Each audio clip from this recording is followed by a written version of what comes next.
little bit later over here. How come you still sound asleep? Um, Probably because I haven't been up long myself.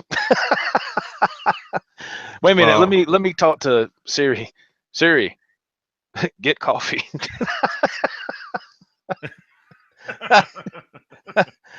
Oh make Lord me a mercy. coffee. Yeah, make me, make me, make me a coffee. No, I don't Dave, see I anything can't. connected.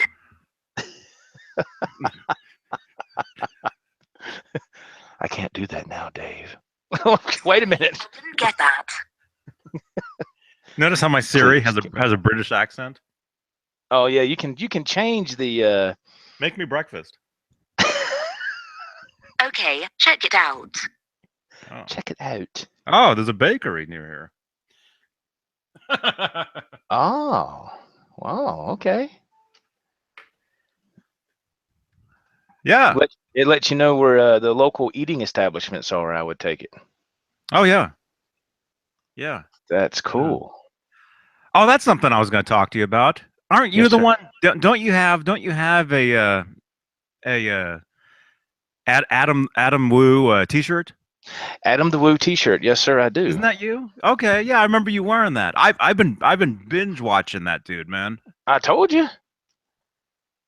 I told you, man. He's I don't. he's he's really cool, man. He goes to some really cool places, Yeah, and I think it was what was it, yesterday or day before? I saw his episode where he went. Where was it, Johnny? I want to say, was it Baltimore or something? When Ronald Reagan, the yeah, assassination attempt was, and he went in there and Joe and yeah. all that Him and his stuff. him and his friend. They walked Dan, through it. And his friend that got. was Dan Bell. Dan Bell, man. If you've never watched Dan Bell's channel, you need to watch Dan Bell, man. He does some amazing videos. He has like these different series. One's called the Dead Mall series, and another one's called Dead Motel series. And he goes to these what they call dead malls that are either on the verge of closing or abandoned. And he goes to these places, man. He travels all over and films like a little documentary.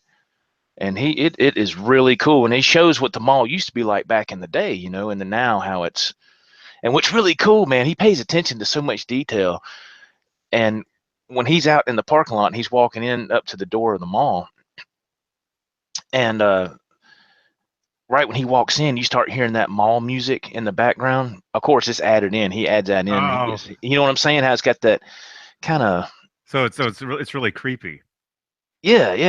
It's just, but That's it's cool. but it's cool, man. I mean, and he narrates the what he's looking at. Um, and the thing that gets me is I was wondering, I was like, now how does he go into these places and film in a mall? Because even he said that they don't they do not want you going into a mall and filming. They don't allow that for some reason. And Oh, I just in guess, general. yeah, I guess they look frown upon that, I should say. And so he found another way to sneak his camera in there, and I was like, okay, how's he doing this? Is Google it? Glasses. Yeah, it's got to be something like that because you There's a know, camera. There's a camera you can wear on your shirt that I know of. There's like a little like a mhm. clip on. There's a little clip on kind of thing that you can have, Or back in the day, remember when Homer went Yeah, undercover with for the cops, and he was wearing the huge hat with the camera in the front with the yeah, lens. yeah. But see what I'm saying.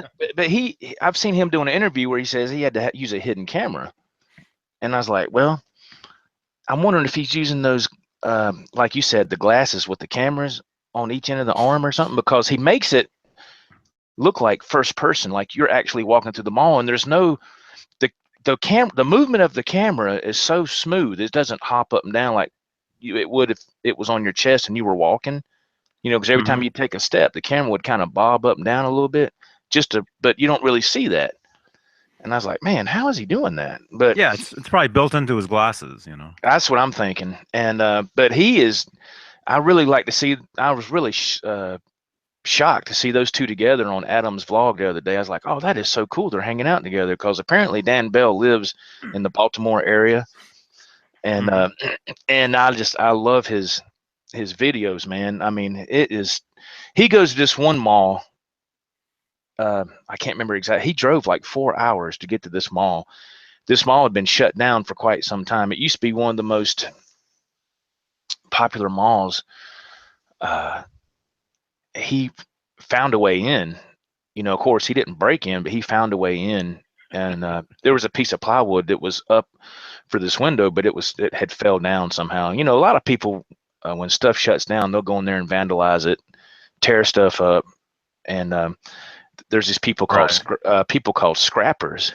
And those are the people that go in there and try to take all the metal and copper and all that stuff and try to, get money for it. All the copper wire, yeah. Yeah, they call them scrappers, yeah. And so you got to chase those guys off all the time, probably. Huh? Oh man, I can imagine. And so he gets to this mall, and he's there by himself. This is what gets me, man. And you walk in there, and there's broken glass all over the ground. Every time he takes a step, it's just crunch, crunch, crunch, and he goes all over through this mall, and he's showing different shots of it. And he goes up to the second level, and he's shooting footage, and he slowly pans from the left to the right. He's in one of the stores in the mall that I don't know if I think it used to be like a shoe store or something. And he starts from the left and slowly pans to the right while he's narrating. And it says, there's some words spray painted on the wall. And it says something to the effect of, you can run.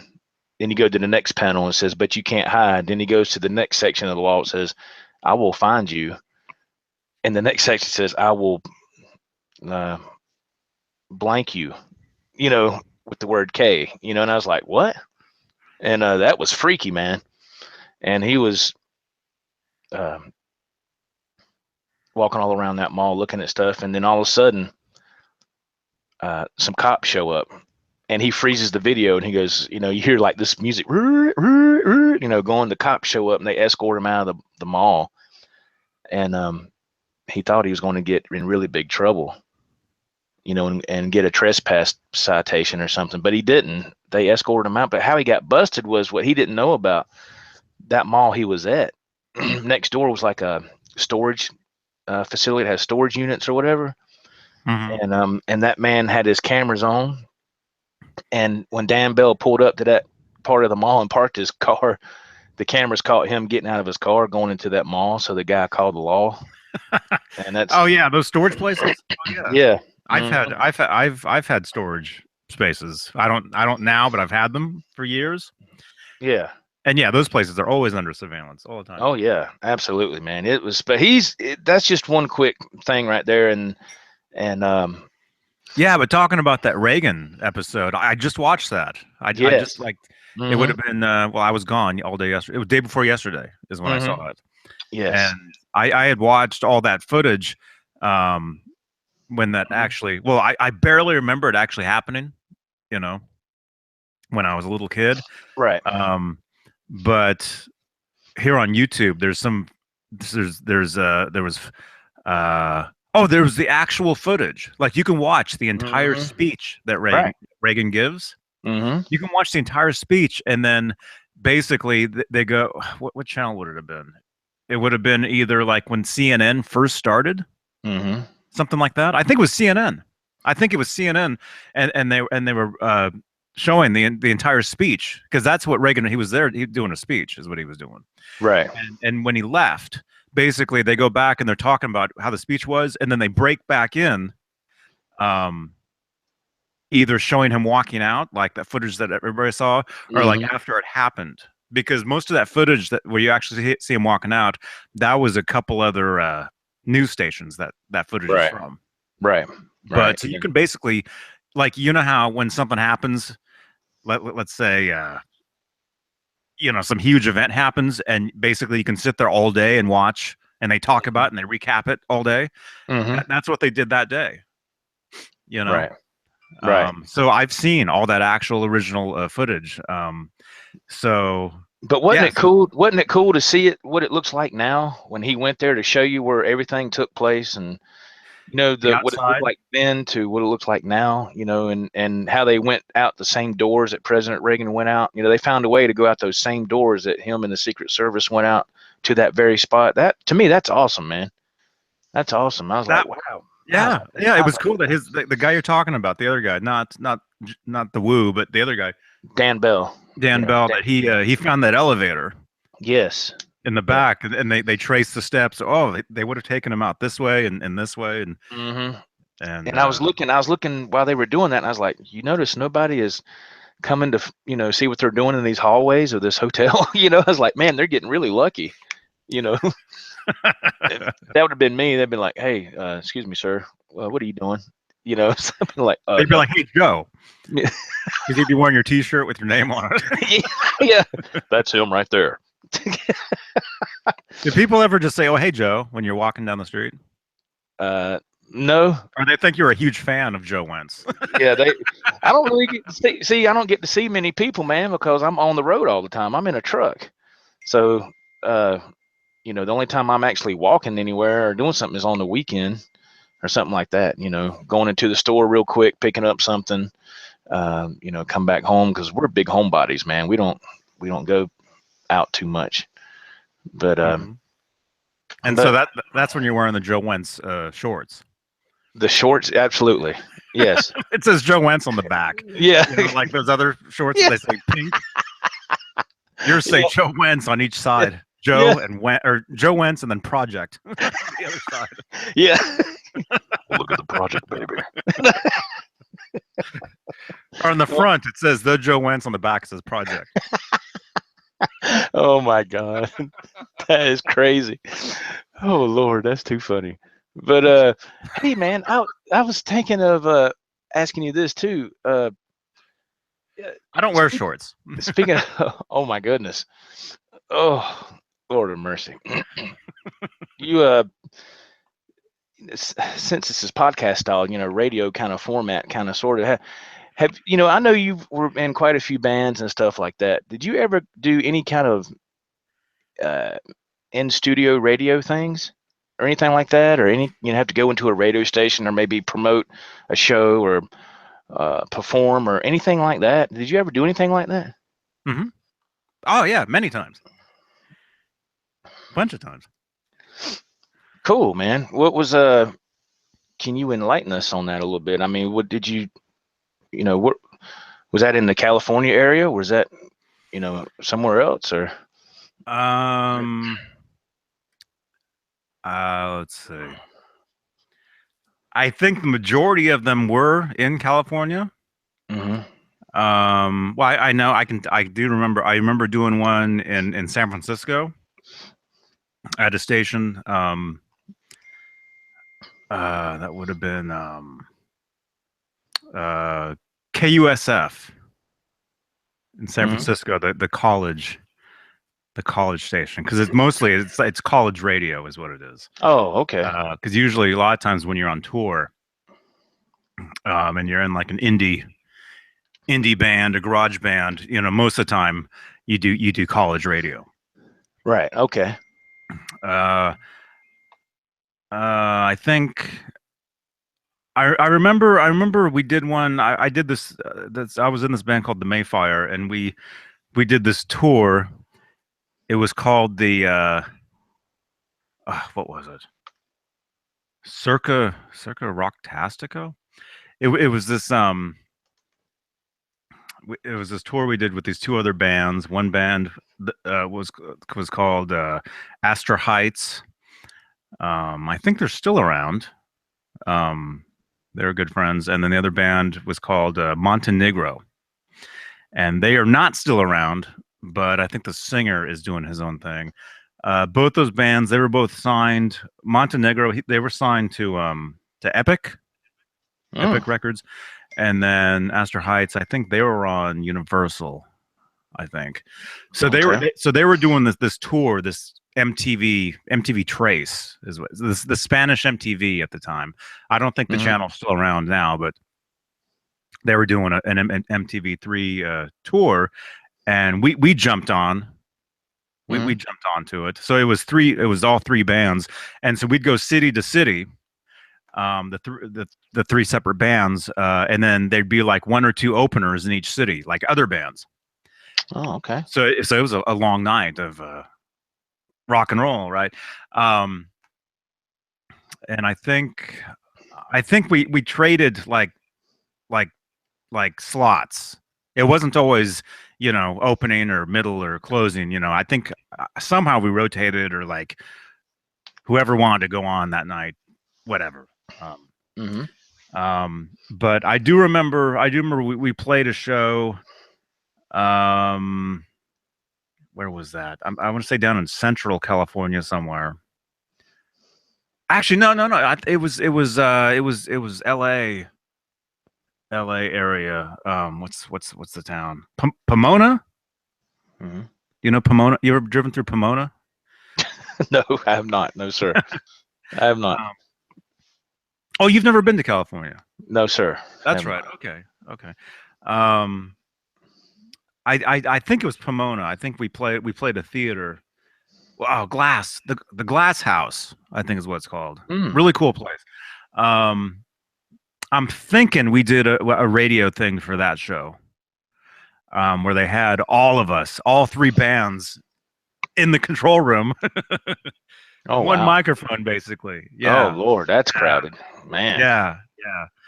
I remember that. I remember doing that. And then, but as far as just myself, just as far as my own solo music, whatever, I do remember doing a radio thing in San Francisco at KUSF, where it was like an interview / live performance. Oh. I had a trio at the time. It was just instrumental. Me on guitar, awesome. And then a bass player and a drummer. Right. I remember we did one of those one time where we actually played and then just yapped, talked, Yeah. I remember that, and then I kind of co-hosted a show at the Berkeley College station, Calix, which is actually a pretty huge station. A lot of people know about Calix. I remember I did a thing there with this girl. What was her name? Squeaky something. This nerd chick. Okay. Yeah. I remember she had a show. And we were friends. And she had me in to do her show one night. And we basically just sat, and she actually played like records. So actual music, it was, college radio where you could actually play actual songs, and, right. So that's what her show was playing music. And in between the records, her and I would just yap like this. Cool. Oh, and actually, I remember actually playing a couple tracks from whatever band I was in at the time. I brought in a CD and played some original tunes. That's nice. I remember that. Yeah. And I have both of these shows I'm talking about, not the one down in Pomona, but the two that I did where I was playing live or yapping or whatever. I do have them. I still have them on CDs or on MP3. Oh, that's cool, man. I've thought about uploading them here and there from time to time. I never have. That would be cool. But yeah. But I remember the show at Calix with the Squeaky. What was her name? I want to say her name was Squeaky Clean. Was her radio name? I was about to say that. That's what it was. Yeah, she was just this nerd chick. What was her? I can't remember her real name. We were friends. We lost touch years ago. But yeah, we used to hang out, and anyway, that radio show, her show, I think that was like a late night. I think we got out of there at like 3 a.m. or something kind of thing. Wow. It was one of those late night shows, that one. Right. But it was cool. It was very cool. Anyway, cool stuff. Awesome. I have one story real quick about a radio thing, if I could share that. First, let's pause for the station identification. The Joe Wentz Project Podcast. All right, welcome back. All right, now, here is my quick story. What button was that? Well, hey, there's people listening. RMG 471. He says it's raining. Michael Bishop. I wear shorts all spring, summer, and fall if I'm not on the motorcycle. Oh, there you go. There you go. Yeah, it's been doing some heavy duty raining here, man. I was sitting here getting things set up here, and I just, of course, I got the curtains closed in here to keep everything dark, and I just figured it was sun shining outside, and I heard like some. I was like, what the heck? Looked out and it's raining like crazy. I was like, oh no, that's 3 days in a row we've had this rain. Oh, so man. I was like, my goodness. But yeah, no rain here. I think it's just kind of cloudy here. Mm-hmm. Yeah, we've had some rain for 3 days straight here. About had enough of it. But my story real quick. This was probably about 11 years ago. There was a local radio station here that was, for some reason, was thinking about putting together a band for their station. So when they went out and done like events, I guess, for the radio station, they'd have their own live band to, I guess, open up for the whatever they were doing. Mm-hmm. And so, hey, Mark Taylor, how you doing, man? The Joe Wentz jorts. Jean shorts. Oh, good Lord, Mr. Bruce. Yeah. Oh my goodness gracious. Mr. BHB, is that Bruce? That's Bruce. Absolutely, that's my man, Mark. Bruce. Michael Bishop. Yeah, Mr. Bishop. Who else is in here? Let me scroll up real quick. Who else? RMG 471. David, Richard Smith. Mm-hmm. Mark Taylor. Oh, look, Bruce. Joe Wentz is in here. Oh my goodness. Jean shorts.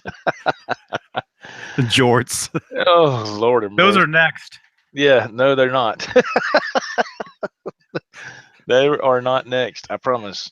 Those are called Joe jorts. Hey, real quick, Johnny, before I continue my story, I noticed. Never wear cutoffs? No. No. This is not 1974. No. Oh my God. Oh, good Lord. Look at old photos back in the day like that. I was like, what? Oh, I've never worn those. I can tell you right now. I've never worn jorts. I don't wear shorts. Even though I live 2 minutes from the ocean, and I'm not joking either. Wait a minute. You live that close to the ocean and you don't never go into the ocean? So you don't put on like short. Johnny, what's wrong with you, man? No, it's too cold. It's too cold. The ocean is cold. It's not what you think. Oh, okay. Yeah. No, you know how you see surfers and they're wearing bodysuits? Oh, okay. Well, I mean, I don't know how it is out there. I figured the water was comfortable. No, this is in Florida. No. Okay. Oh, Bruce, I'm actually wearing jean shorts right now around the house. There you go. Mr. Richard Smith. Yeah, RMG 471 is in Evansville. But yeah, man. When I went to, like I said, about 11 years ago, I went, they were having some kind of thing. They were taking auditions. This radio station was having like open auditions. They was wanting to find a drummer, bass player, guitar player, and a singer. And I thought about it, and I said, man, I don't know if I should. Back then I wasn't really running out far like I am now on my job. I was kind of staying pretty close, doing some Walmart supercenters and stuff, delivering milk there, and so I wasn't running too far out. And so I called I heard him talk about it on the radio station that morning, and I was like, that'd be pretty wild. So I called him up, and I told him I wanted to try out. And so it was like every other day. They did this for like two weeks or something. Every other day they would audition whatever person on that specified instrument of their choice live on the air in the studio, in the radio studio. And so my turn came. I went in and took my I took my Telecaster, believe it or not. Took my Telecaster and had a 212 combo amp and a Digitech effects unit, a floor effects unit that I always use. But it's pretty much my live setup at that time. So I get there, I get to the building, and one of the guys that worked on the show, he gave me his phone number, and he said, when you get here, call me, and I'll come down and help you. And I was like, all right. So I had a hand truck, because that PV amp I had, I gave it to my son. My son has it now, but that thing was heavy, man. It was one of them old school PV 212 combos that a buddy of mine gave to me. So I had the hand truck for that. I had one of those. Hey, JJ. Yeah. And Mr. Collins. I had the Stereo Chorus 212. Yeah, well, this one, it didn't have chorus on it, but it was huge. And open back. Yes. Yeah. And so I get there, and the guy comes over, and I give him my guitar case and all that, and a little bag that has my cables and stuff, and then the Digitech floor effects unit. I get the amp, take it out of the back, put it on the hand truck. I remember it was kind of cloudy day, and we get there, we walk in the front, he opens the door, we go. When we go to the elevator, go to like this, I don't know, second or third floor, and get up there, and we go into the room where they hold their show. And I never been into a place like that. I thought it was, going to be a whole lot more bigger than what I thought. But what I didn't realize, because I've never looked into anything like this before, was in that building, they had all kind of different stations out of that building. They had your country, your rock, your talk radio, everything. I mean, just all kind of stuff. And they just had different rooms set up with the microphones, and all that stuff. And I was like, wow, that's pretty cool. I didn't know nothing about it. And so I went in there, and I literally, this is no joke, when I got in there, the guys, there was, let's see, two guys, the DJs, and the guy that helped me, he was one of the DJs too. So it was three guys, and there was a woman in there, and she did the news and the weather and all that stuff. And I get there, and I was like, hey, how you guys doing? I was shaking their hands, and the one guy looked at me, he said, Joe, look, it's nice to meet you, but you got 2 minutes to get set up. And I thought he was joking. He goes, I'm serious, man. 2 minutes. We're coming out of commercial break in 2 minutes, so you need to hurry up. So I'm trying to get everything plugged up, get everything done, and try to tune my guitar quick as I can. All this in 2 minutes, Johnny. 2 minutes, which is impossible. So right when they come back on the air, I'd plug my guitar up. And what messed me up was the night before I put new strings on my Telecaster. And and I tuned it and everything, figured everything would be good. But by the time I got there the next morning, you know how that does with when you transport a guitar, and plus when you have fresh strings on it, what's usually going to happen? You usually going to have to tune it again. You know what I'm saying? That's just the nature of the beast, right? Because the change in the temperature and stuff, I guess, And so they pointed a thing of headphones. They say, put those headphones on real quick. And I put them on, and they come on the air, and I'm sitting there going, I have no idea if my guitar's in tune or not. I didn't get a chance to try it. And they get on there, and they introduce, who I introduce me, and they ask, what's your name, all this stuff, blah, blah, blah.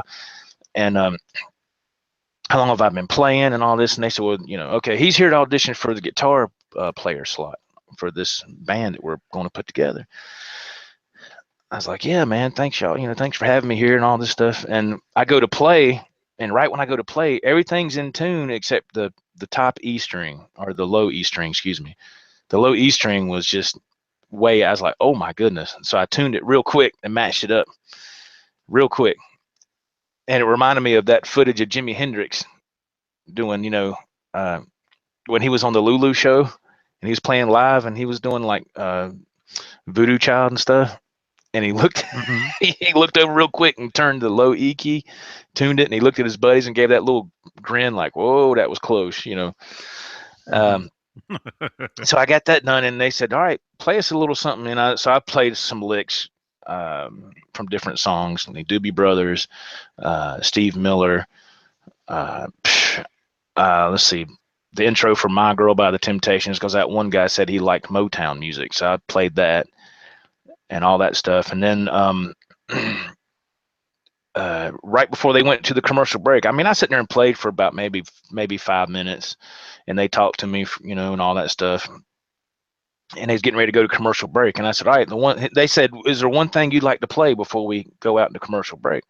And I said, yeah, I like to dedicate this to all the men and women in our armed forces, and I know y'all support them too on your show. And the guy was like, absolutely. So I played the Star Spangled Banner right there on the show, and it was like, you know, the guy had his hand on the button ready to break for commercial, but he waited till I got done. And when I got done, he got on the microphone and goes, how can you not let that go without, you know, in other words, you know, there's no way you can interrupt something like that. He said that was just amazing. And then he went click, and he went to commercial, and he took his headphones off. He goes, man, that was amazing. And I was like, thank you very much. You know, I was like, you know, it was okay. It wasn't, to me, it wasn't amazing. It was okay. But and all of a sudden, man, the phone started lighting up, you know, the guy was taking calls, and they was people asking who or what, you know. I was like, holy crap, man. And so I was like, wow, this went pretty cool, even though I flubbed up a few times, you know. I was nervous. So we get done, I shake everybody's hand, and I get my gear. That guy helps me bring the gear back down to my truck. I leave, I come back home, and I wait about a week, and I noticed the next day, or the next couple of days, they didn't say nothing about the band thing for the radio station. Mm-hmm. They didn't say nothing about, hey, this is what the next process is going to be. Here's who we picked. You didn't hear nothing on the air about it, because before they was always talking about it. You know, this is what's going to happen. This is who we're going to pick. When it comes down to it, this is going to be the first place we're going to have y'all play when we do this thing over here. And you didn't hear anything. I was like, man, I wonder what's going on with that. So I waited about a week, and I called. I had one of those guys' phone numbers at the time, and I called him. I said, hey, man, you know, I don't mean to bother you. This is Joe Wentz, man. I was just wondering. I said, I was there last Wednesday or whatever, to audition. And the guy said, yeah, man, I know who you are. I remember you. He says, well, I got good news and bad news. I said, uh-oh. I said, what is it? And he goes, the good news is you made it. We were going to, you know, you got the slot. I said, really? He said, yeah, man, we picked you. The bad news is, due to legalities and other issues, we can't put a band together for the radio station. And I said, oh, really? He said, yeah, it's some kind of, the legal people here jumped on us about it, so we had to, you know, drop it. And he said that's why he didn't hear us say nothing else about it the next day. So it you know, it won't come together. So I was like, wow, man, dang. So, but it was pretty cool to go there and go inside there and talk to people like that and play for a few minutes. And so, you know, that was my one and only experience with that. But it was pretty cool. It's pretty awesome. Cool. Hey, 802 Blues. Hey, man. You don't have tape? You don't have tape of it? No, I wish I did. No, I don't. I sure don't. I wish I did, but I don't. That would have been cool to have, just to, you know, so my parents could hear it. And I was wanting, because my wife was here when I left to go. She was here, and she stayed home and listened to the stereo here in the house. When we had the stereo, we don't know more, but back then we did, and she sit here and listened to it. And but I was hoping to get a recording of it or something, but I didn't. I wasn't able to. Because I was wanting to send it to my parents, you know. But it didn't work that way. Yeah, I remember when I did the two, like I told you, I have audio of the two shows that I did that I can remember. I remember one of those shows, I took my own cassettes and I took a boombox. Oh, okay. And I recorded from the radio, off the radio, while I was there. I remember hitting record while the show was on. So that's how I got a copy of one of them. Yeah. Hey, Adam. What's up, Adam? And then the other one, I think I was given a tape later or some sort of something. Right. That's cool. That's Something cool. like that. Yeah, and then also I remember actually I did something similar to what you were just saying, except I did it over the phone. Oh, And okay. there's audio. I taped that off the radio. This was back in 1990. Mm. Search my channel for what was the station called? Um, or just search you know the song "Smoke on the Water." Oh yeah, absolutely. Search my channel. Just search "Smoke on the Water" on my channel, and you'll come across the audio uh, Hmm. of this morning show where they said they were putting the band together. Right. Right. And the same thing. And I played the intro to "Smoke on the Water" over the radio. And Oh, this cool. was 1990. Right. You were like what, 10? I was 4. Um, Smoke on the Water at 4. Holy smokes, that's awesome. yeah, He's yeah. great. But it was the same kind of deal. Although I think they were just joking around about about the radio station band. I just happened to call up. It was like a morning, it was like a morning, show thing, and they had this. It was some sort of like contest thing where you had to guess. I forget what Right. it was. Just some stupid morning show thing, right? And I called up, and I just happened to say, "Oh, but I have a guitar here," Mm. because I was playing my guitar, and they're like, "Oh, play something for us."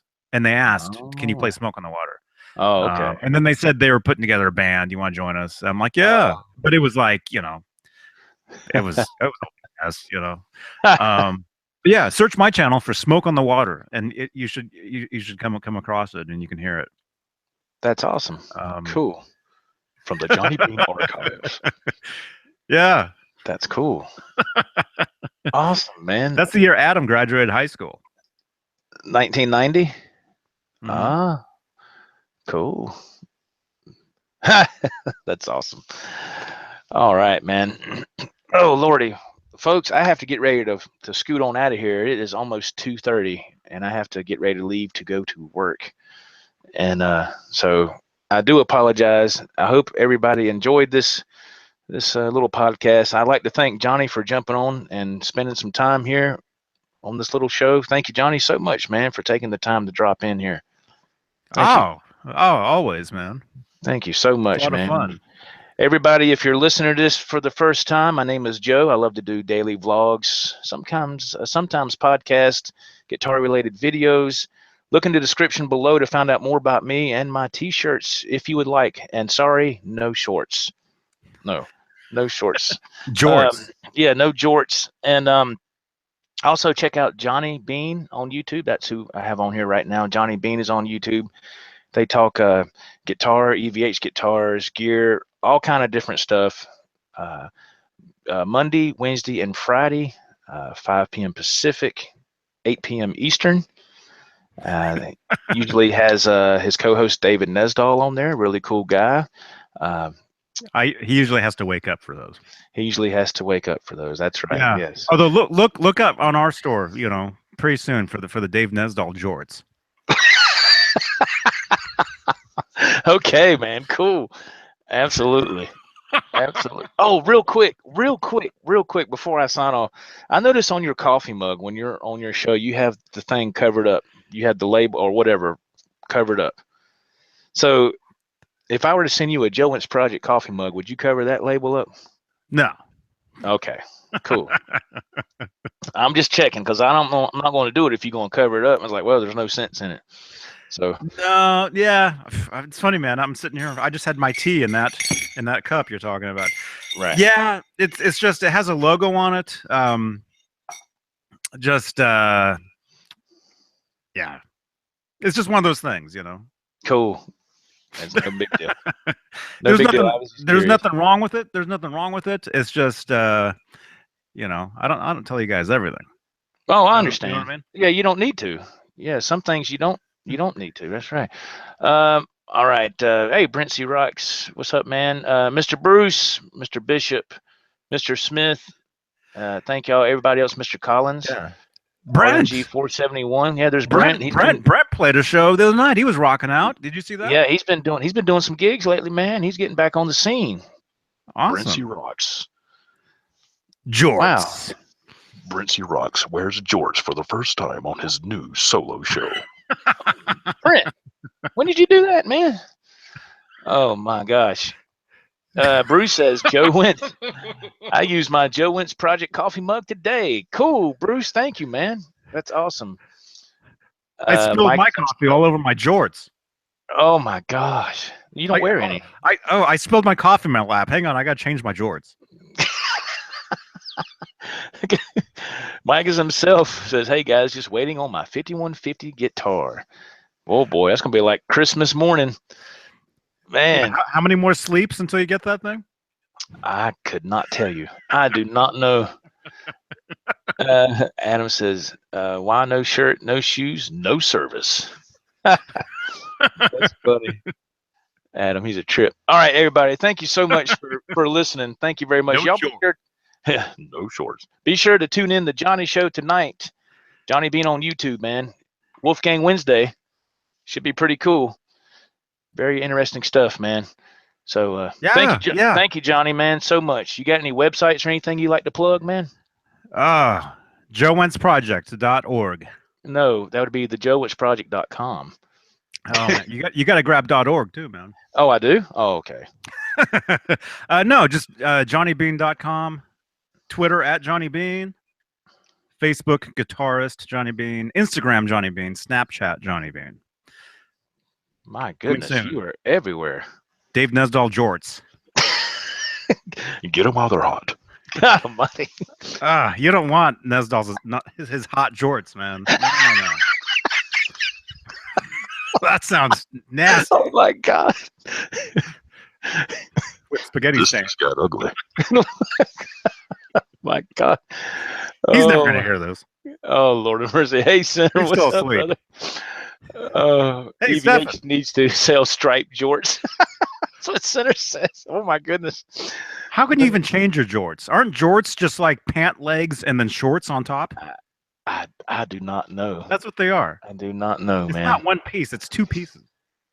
I have no idea. Jorts. I have no idea. Hey, Larry. All right, guys. I got to go. I got to get out of here. It is 2:30.